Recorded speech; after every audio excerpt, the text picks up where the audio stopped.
Assalamu alaikum wa rahmatullahi wa barakatuh. Ramadan Mubarak. May Allah accept our ibadah. May Allah allow us to see the end of Ramadan and give us many more to come.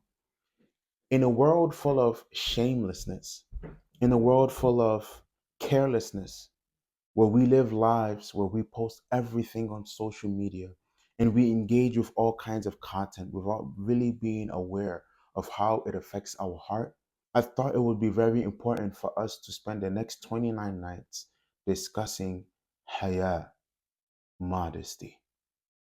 So we begin our series discussing and trying to understand haya. Now, some of you are already rolling your eyes because you have heard this topic so many times. All right, we get it. Don't wear tight clothes, lower your gaze. But modesty is so much more than that. And this is what I wanted us to start off with. So today is the introduction to understanding what is modesty. Haya is iman. Modesty is iman showing up in your behavior. There was a man who was trying to criticize and advise a brother who was shy. The Prophet ﷺ was passing by and he heard it, and he told the man to leave that brother alone because al-haya min al-iman. Al-haya'u min al-iman. Modesty is a part of faith. The Arabic word haya comes from the root word for life, as in the heart is alive when it experiences modesty. Therefore, a heart without modesty is a heart that is dead, a heart that is not shy to sin in front of Allah. And this helps us further understand what does haya mean.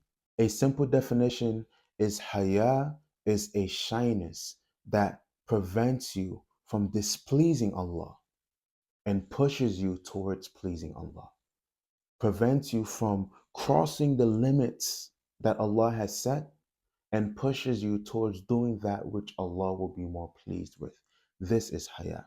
And Ramadan is the perfect time to train your haya because through fasting, we are disciplining our sense of want, the part of our nafs, our soul that wants and wants and wants. If you pay attention, those of us who lack modesty or who are struggling to be modest, you are actually fighting against your wants, your desires. So once we learn how to conquer our desires in Ramadan, we should also be able to conquer the things that are stopping us from being modest, from observing haya, especially in the Islamic manner.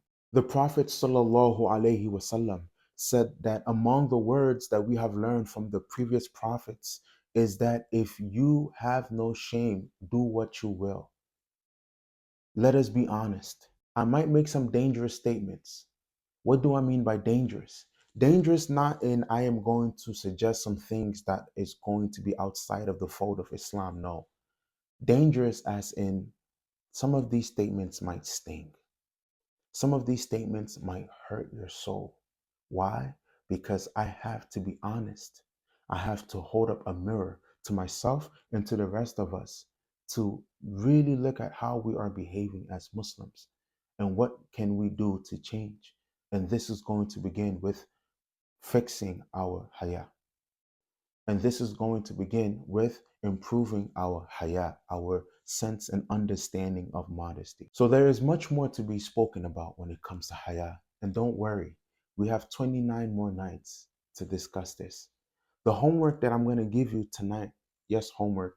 I'm sorry to all the high school and college students who already have a lot to deal with. But the homework that I want to give you tonight is to go home and self assess your level of modesty. How do I speak? How do I walk? How do I dress? How do I interact with people? How do I interact with my parents? And if you are a parent, how do I interact with my children? How do I engage with the world? What type of content do I post online? What type of content do I watch online? Who do I follow? All of these are questions I need you to ask yourself tonight and designate yourself a certain level of modesty. Just like our iman, our modesty will increase during Ramadan. But we need to make sure that when that inevitable drop happens, when Ramadan is over and we're no longer feeling the spiritual vibe that we all felt during Ramadan, don't let your modesty go back to the same level it was. Just as we don't want our iman to also go back down to the same level it was before Ramadan, the same should be with your modesty. That is the goal of this series, to understand haya, to understand modesty, and then to improve our sense of modesty, and then overall improving who we are as Muslims, and then going towards the successful future we are all yearning for in our Muslim communities. May Allah subhanahu wa ta'ala make it easy for us. May Allah allow us to be consistent. May Allah allow us to implement everything we learn. And may Allah allow us to become amongst those who are the most modest in the nation of the Prophet sallallahu alaihi wasallam. Thank you very much for listening. Wassalamu alaikum wa rahmatullahi wa barakatuh.